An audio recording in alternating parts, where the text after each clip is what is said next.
Hello, welcome to this video about Rahu and Ketu.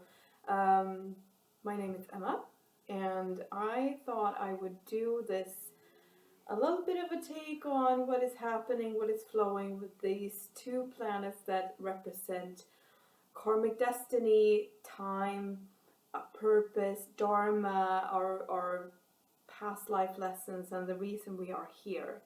So it's quite a big thing, and especially now when we have been working through their placements in the nakshatras Mula and Ardra, which are like the most, every 18 and a half years they pass around the chart, and during this aspect that they have been now in Gemini Sagittarius, it is the most kind of disruptive aspect, so there's a lot of chaos, and haven't we seen that in this time? So they have done their job of like dismantling everything that is not supposed to be there, and this has happened every time they are in these specific nakshatras. They create this enormous change that will revolutionize the world. So every time they are there, something big happens. The last time it was 9/11. Time before that, it was the AIDS virus. I think it was the time before that it was JFK's assassination, and then before that it was Hiroshima, and so on and so forth. And every time they initiate some sort of massive change that is needed in the world. So, but now they are moving house. They are moving house the 19th of September, and it is going to be such a relief because this aspect is a lot more auspicious and positive. And so I've done some cards for you, and I thought I would do this, also talk a bit about which nakshatras they are passing through and what it means. But you are gonna get to choose some cards for this coming 1 year and a half period. They are 18 months in every house or aspect. So yeah. But anyway, they are entering Taurus and Scorpio. Rahu is entering Taurus and Ketu is moving into Scorpio. And so collectively this will be the second house, 8th house energy. Second house, 8th house is the occult, and to do with money, to do with values, what is being our place in the world, and also some corruption. 8th house has to do with deep taboos, transformation, what we need to let go of. It's ruled by Pluto and Mars. It's also to do with the occult. It's to do with banking. It's to do with everything that is corrupt in this world. So we may well see in this time a lot of truths coming out. There's been a lot of truths surfacing around the world about what is actually happening. I feel like it's going to continue, but in a I wouldn't say less of a dramatic way, but it wouldn't be as harsh to handle. For some. For some it will be, of course, difficult because it is our underworld. It is the underbelly of us and society. So K2 is the energy of past lives. It's the energy of this is what we have been doing. This is not what we're going to do anymore. So this moving through, it will shine a light on all of these negative energies, but also lifting towards lifting old ancient wisdoms, the occult knowledges from our past lives, integrating into our present lives. Rahu in second, and with second house being about money as well and values, I feel like there will be a current from this ancient past life energies to do with the mystical schools, the mystical energies, the mythical knowledges that are present, that we have been doing. A lot of people will be integrating. A lot of people are experiencing downloads. There is a lot of flow happening from other oh, look at this. There we go. There's a lot of downloads from higher spheres, initiating star seeds all over the world, initiating souls. People are a bit, what's happening? and it will start to kind of manifest more in the physical reality. How are we making money? And interestingly enough, when I looked at the nakshatras, which is the star alignments, the kind of how do you say? Because Rahu and Ketu is the south and the north node. It's the nodes of the moon, so it's like the energies of the moon. Rahu is the head, so Rahu always deals with like the mind and eclipsing the mind and like confusion, psychological influences and how we deal with that. Ketu is the body and ruling more like our physical selves in a way, and inflammation like that. So it's different how they act out. But Rahu is going to move through nakshatras that are ruled by Sirius, Orion, and then Pleiades and Lakshmi, which is amazing. So it's going to be such an enormous process of finding what we are here to do. Beginning with Mrigashira, which is number 5. It's already there now. It's going to pass over into Taurus and keep going into Mrigashira. That is a star ruled by Mars as a planet, but also influenced by Sirius and Orion. It's very mystical. It's a very kind of, the symbol is a deer. I think the pitfall of this nakshatra is ego and servicing yourself. So that will be coming up in this. How are we going to be spiritual but still have a service-oriented mind? There's a lot of sharpness. There's a lot of focus. I'm just reading my notes here. And the point of Mrigashira is to distill your soma, which in the Jyotish or Vedic astrology is like your essence of the moon. It's like soma in Latin is also like the core of a nervous cell, like the nerve cells in your nervous system. So it's like the absolute core of your moon, your intuition, your like essence energy. It's your life energy that Mrigashira will want to help you distill. How do you find this? How do you extract your moon energy and work with it in the best way? And guided them by Sirius and Orion. Then it will move into another one which is called Rohini. Rohini is the goddess, divine feminine, the young energy. This is Lakshmi energy. Lakshmi is the abundance goddess. She will grant you any wish you want, but you have to honor her. You have to see her. You have to, if Lakshmi is not appreciated, she will not start to, make noise and show you that she's disappointed. Like other goddesses would, like Kali or Durga, they would smack you in the face if they were not happy. But Lakshmi, she only leaves. She just backs away and goes where she's appreciated. And so if you do not honor her, and by her I mean Gaia, I mean the divine feminine, I mean your own blessed nature, she will just move out of your life. And you will notice this in a lack of abundance, in increasing of fear, of feeling like you're not taken care of. So Rohini is the base of creativity. How do I earn my living in service to the divine? And so I thought this is really interesting because the next nakshatra that it will pass over during this 18-month period is Kritika, also in Taurus, and it will keep on when it moves into Aries. It will keep on in Kritika, and Kritika is ruled by the sun, but it is influenced by the Pleiades. So we start with Syrian energy, moving through with Lakshmi and the divine feminine, Gaia and Earth star love, and ending with the Pleiades. And Kritika is, because it's ruled by the sun, is enormously sharp-minded, intellectual, creative, shining light. But also you need to balance your own self-criticism, criticism of others, your ego. How do I service this divine energy without falling into this pitfall of ego? So this will be like the theme for Rahu in the second house of Taurus, of money, of enjoyment, of what are we here to do, of actually finding concrete solutions on like everything that has been initiated now in this past period. So it's going to be very interesting. And a lot of people are going to find, I feel, that they are being kind of propelled forward towards their purpose here. Rahu being so much stronger than every other planet, it is going to be a massive change collectively.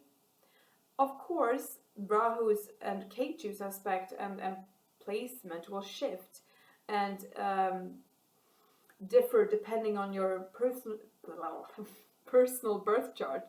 So when I'm talking about the second house, it's the collective house. It's what it is in if we look at like the general public or the world, humanity.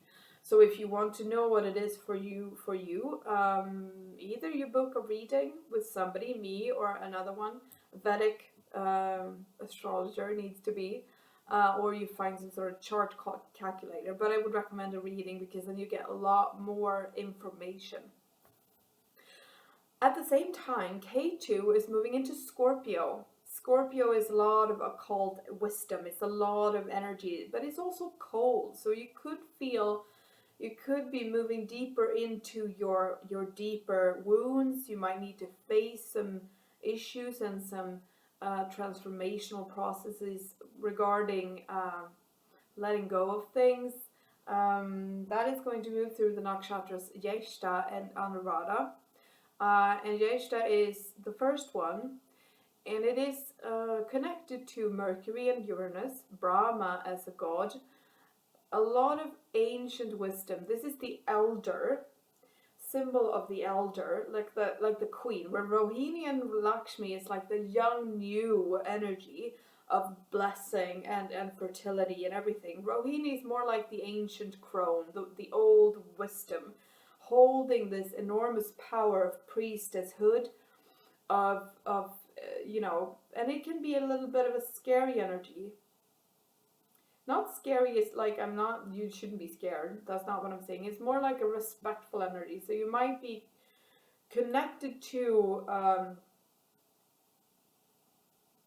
teachers from old.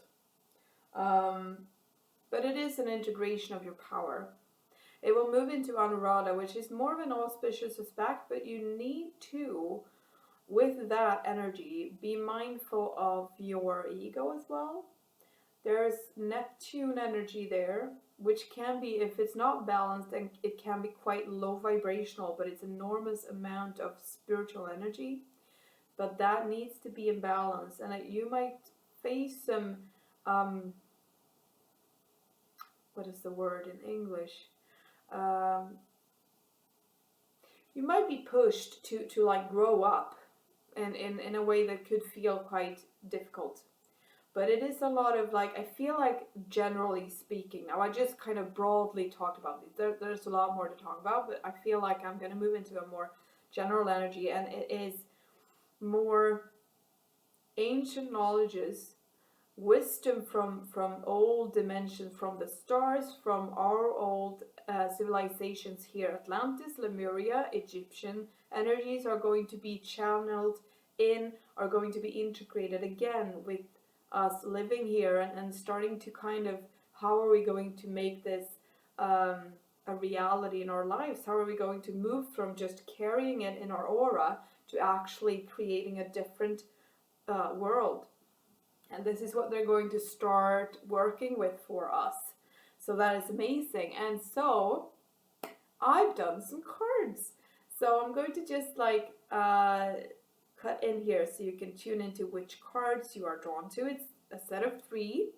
And so here is your cards.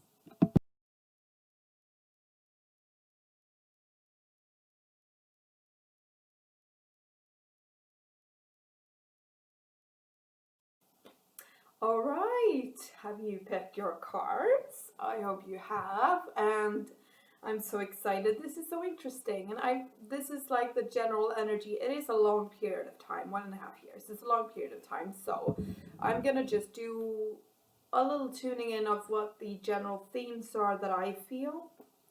So, cards on the, let's see now, cards on the left, number 1, are cycles. Everything has its right time.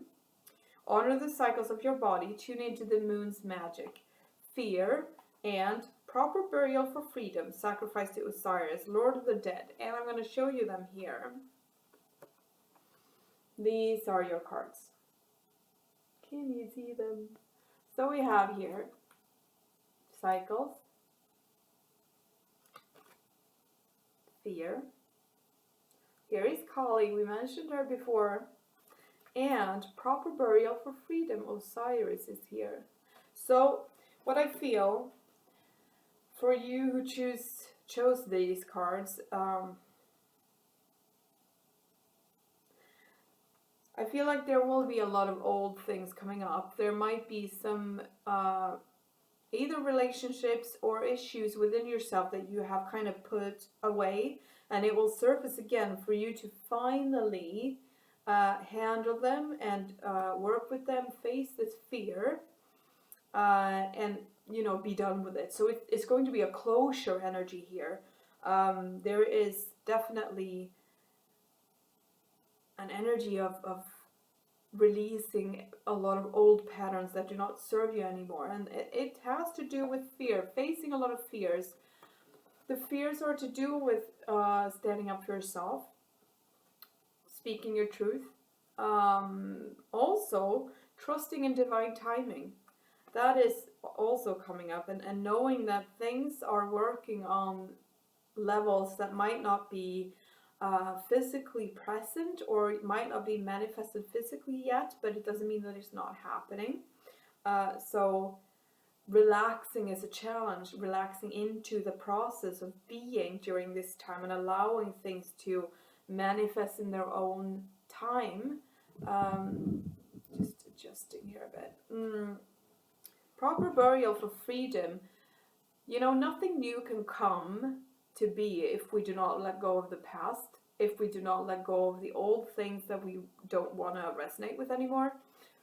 This is a challenging thing for many because it involves stepping out of comfort zones, and that's not the most lovely thing to do, and I can sign that. I'm not a fan of change myself. I have to work with that every time there's a change. I have to really, okay, let's do this again. I don't think it's going to be like this massive, brutal changes coming. It's more small. Like when it comes to you, you will feel like, right, this thing.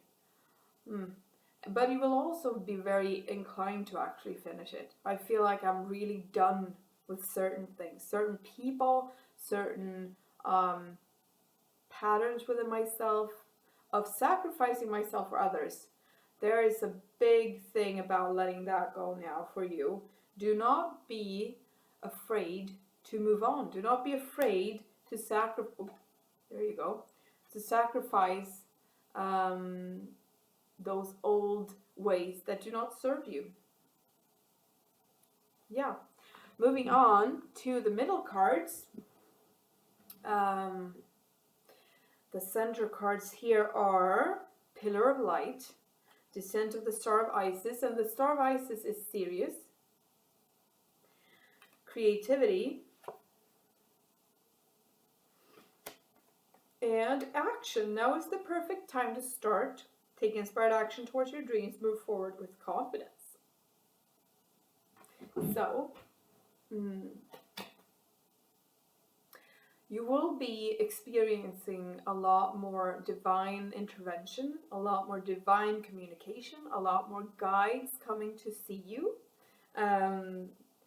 The Star of Isis, Pillar of Light, is a calling to meditate more. It's a calling to tune in more to higher frequency, because there is a lot of guidance that wants to come through. There is a lot of energy that wants to work through you, but you need to make way. You need to create a space for it to come through. So there's a calling to take action in creating what you want. Take action. Move forward with confidence. You don't have anything to be afraid of. I feel like I'm very inspired. I see making lists. I see like, well, how am I actually going to make this work? If I'm going to be self-employed, or if I'm going to start a business with creating things, how do I do that? Like physically, how do I do that? And I see you planning and really doing what you can to make that happen. So there's like a really forward motion energy. There's a lot of like downloads happening. I do feel like you need some. This card is really interesting because she's sitting in a full moon. We just had a new moon, but she's sitting in a full moon here. So she is encircled in light, weaving her weave of new things.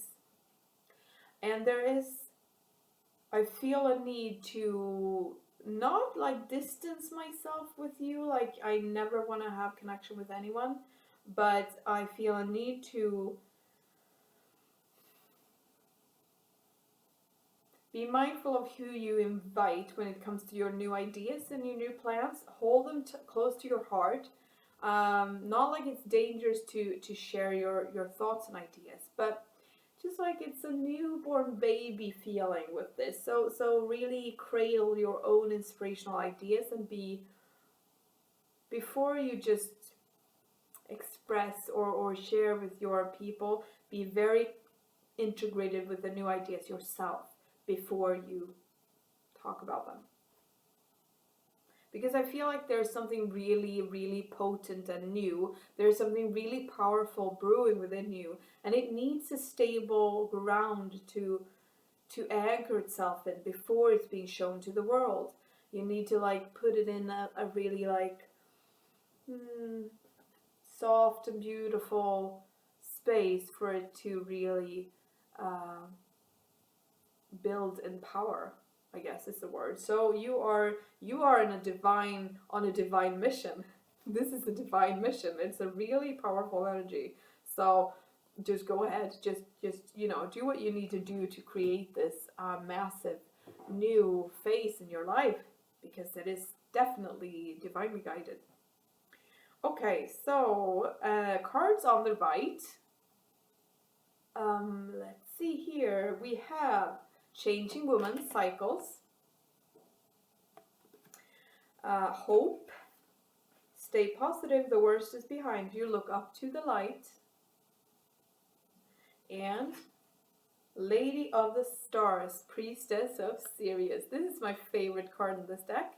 Let's see if you can see it. It's a bit shitty light here. Let's see here. Here we go. That is my favorite card. She is so beautiful. And I love Sirius. Sirian being myself, so this is like... And changing, hope, and Lady of the Stars. Wow. You are in for a treat, you who picked these cards. I'm drawn to the card that says hope, stay positive. The worst is behind you. You need to know that you've been going through quite a deep process, quite a massive thing, and you need to honor that. I feel like a period of rest would not be a bad thing, of just like allowing things to settle within. You have a lot of protection around you. I see like a sphere of light around you. There is this, and that might be Isis, that might be actually, or some guide that is from the stars that is around you, that is really, really, in Swedish we say mån om. How do you say that in English? Really care about you, I guess.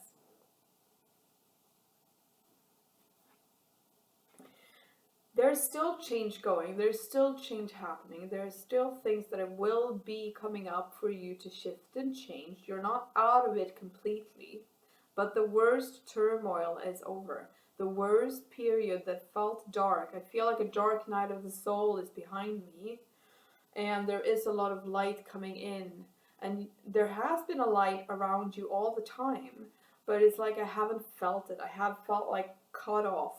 And I haven't really been that, feeling that super, I haven't felt like I had connection during certain times, but you have had, and you will feel more connected now and moving forward. This change that is happening, the changing moment, is more on the inside. It's more about your energy is being rewired in some way. Healing is happening for you during resting periods. I feel like you are going to see a healer, or if you're not, healing is still happening. If you have been thinking about visiting a healer or ordering healing or doing something with that, that might be a good idea to just like move the process along, like release the stagnant energy or the energy that you're like done with processing, and just get some help releasing it, because there's so much new energy that wants to come in. Recognize that you have changed. Allow yourself to change and to be new, to be in a new way.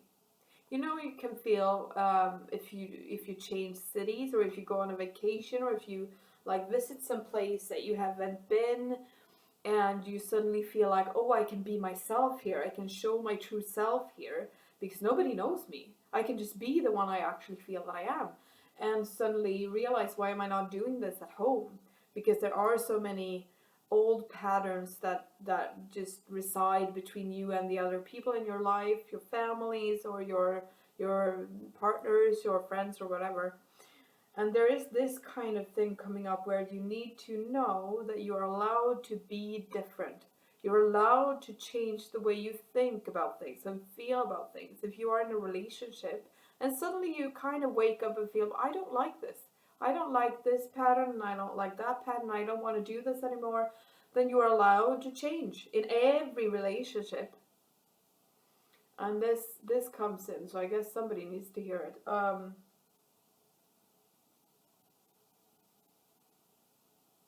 Yeah, rebirth. Rebirth is happening. Rebirth is definitely happening. Oh, this is, how do you don't see that? Oh, there we go. Okay. Well, thank you. If you were listening this far, thank you. I hope you enjoyed this little update on what is happening, and if you liked it, please subscribe, comment. I would love to hear what you think about it. If you want a personal reading with cards or astrology, then you just email me or connect in whatever way you like. On Instagram is easiest, possibly Sacred Offerings there as well. But I'm wishing you the most lovely Rahu Ketu transition and day and new moon phase and everything. So, and I'll talk to you again soon.